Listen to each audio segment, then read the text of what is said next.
Pasal 25. Dapatkah orang yang berbuat jahat berubah? Menyenangkan sekali jika setiap orang berbuat baik, bukan? Tetapi, tidak ada orang yang selalu berbuat baik. Tahukah kamu mengapa kita semua kadang-kadang melakukan hal-hal yang buruk, bahkan sewaktu kita ingin melakukan apa yang baik? Karena kita semua lahir dalam keadaan berdosa. Tetapi, ada orang yang melakukan banyak hal yang sangat buruk. Mereka membenci orang lain dan dengan sengaja menyakitinya. Menurut kamu, dapatkah mereka berubah dan belajar berlaku baik? Lihatlah dalam gambar. Pemuda yang menjaga pakaian orang-orang yang sedang merajam atau melempari Stefanus dengan batu. Nama Ibraninya adalah Saul, tetapi nama Romawinya adalah Paulus. Ia senang bahwa Stefanus, murid sang guru agung, dibunuh.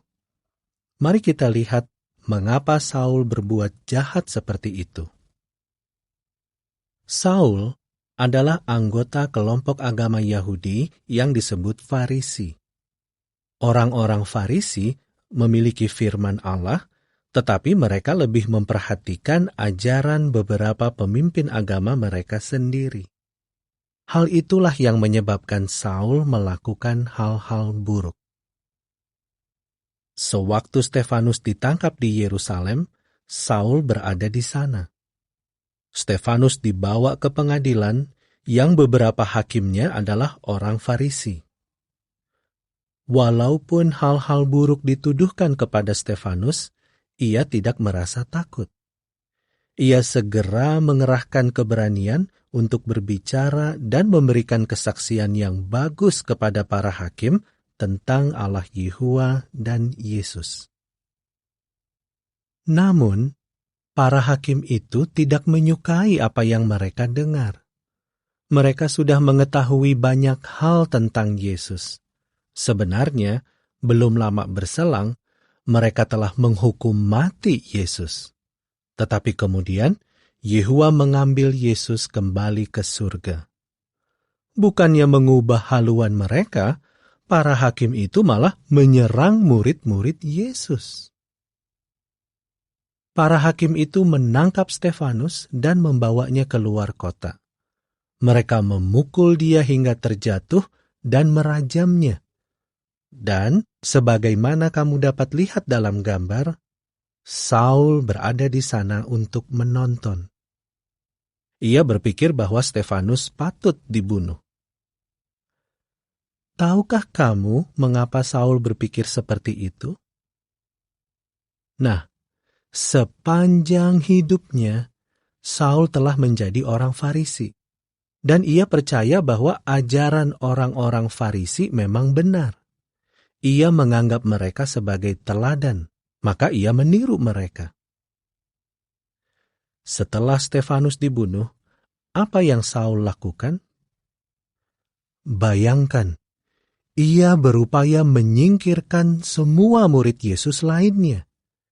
Ia langsung mendatangi rumah-rumah mereka dan menyeret mereka keluar, baik laki-laki maupun perempuan. Lalu, ia menjebloskan mereka ke dalam penjara. Banyak di antara murid-murid tersebut harus meninggalkan Yerusalem, tetapi mereka tidak berhenti mengabar tentang Yesus. Hal itu menyebabkan Saul semakin membenci murid-murid Yesus. Oleh karena itu, ia pergi ke imam besar Kayafas dan mendapat persetujuan untuk menangkap orang-orang Kristen di kota Damaskus. Saul ingin membawa mereka sebagai tahanan ke Yerusalem agar mereka dihukum. Tetapi dalam perjalanannya ke Damaskus, terjadilah sesuatu yang mengherankan. Suatu cahaya memancar dari langit, dan suatu suara berkata, "Saul, Saul, mengapa engkau menganiaya aku?" Itu adalah Yesus yang berbicara dari surga. Cahaya itu sedemikian terangnya sehingga Saul menjadi buta. Dan orang-orang yang menyertai Saul harus menuntunnya ke Damaskus.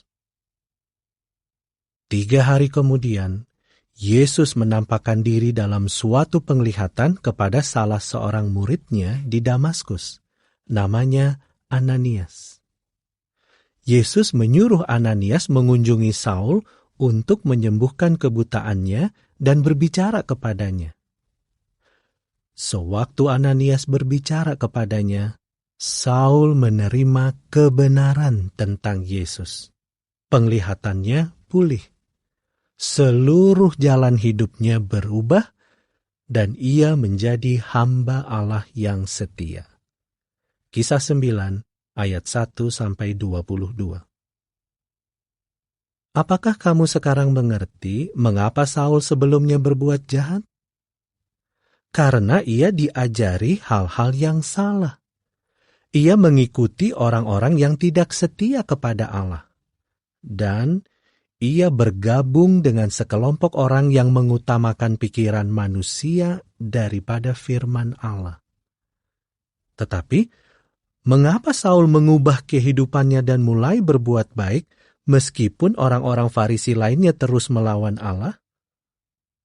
Karena Saul sebenarnya tidak membenci kebenaran.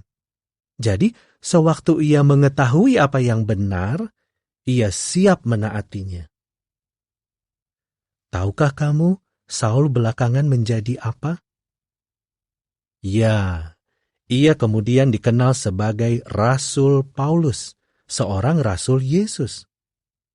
Dan ingatlah, buku-buku Alkitab yang ditulis oleh Paulus lebih banyak daripada yang ditulis oleh orang lain. Ada banyak orang seperti Saul yang dapat berubah. Tetapi hal itu tidak mudah karena ada seseorang yang berupaya keras untuk membuat orang-orang melakukan apa yang buruk. Tahukah kamu siapa dia? Yesus berbicara tentang dia sewaktu Yesus menampakkan diri kepada Saul di jalan menuju Damaskus.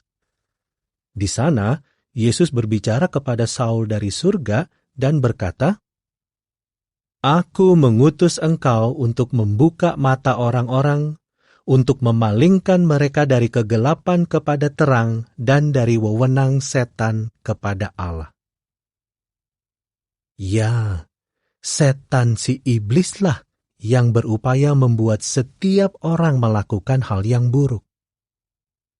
Apakah kamu kadang-kadang merasa sulit untuk melakukan apa yang benar? Kita semua merasakan hal yang sama.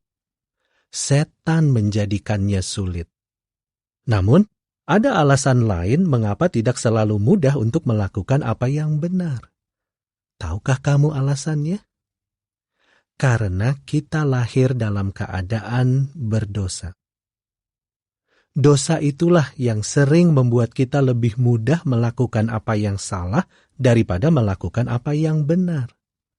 Jadi, apa yang perlu kita lakukan? Ya, kita harus berjuang untuk melakukan apa yang benar. Apabila kita melakukan hal itu, kita dapat yakin bahwa Yesus yang mengasihi kita akan membantu kita. Ketika Yesus berada di bumi, ia memperlihatkan bahwa ia mengasihi orang-orang yang tadinya melakukan hal-hal buruk tetapi telah berubah. Ia memahami betapa sulitnya bagi mereka untuk berubah.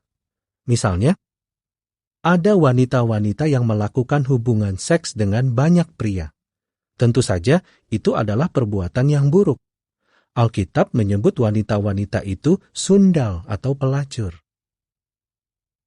Pada suatu waktu, seorang wanita seperti itu mendengar tentang Yesus dan ia pergi ke tempat Yesus berada, yaitu di rumah seorang Farisi.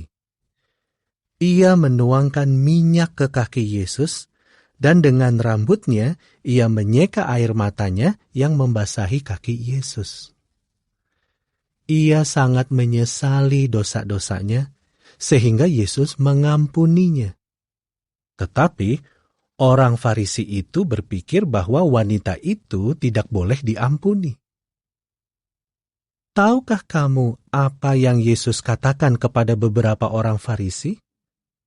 Ia berkata kepada mereka, "Para sundal mendahului kamu masuk ke dalam kerajaan Allah."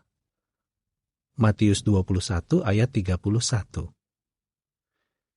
Yesus berkata begitu karena para pelacur itu beriman kepadanya dan mereka mengubah perbuatan buruk mereka. Tetapi orang-orang Farisi terus berbuat jahat terhadap murid-murid Yesus. Jadi, apabila Alkitab memperlihatkan bahwa apa yang kita lakukan itu buruk, kita harus mau berubah. Dan sewaktu kita mengetahui apa yang Yehuwa inginkan untuk kita lakukan, kita harus bersemangat untuk melakukannya.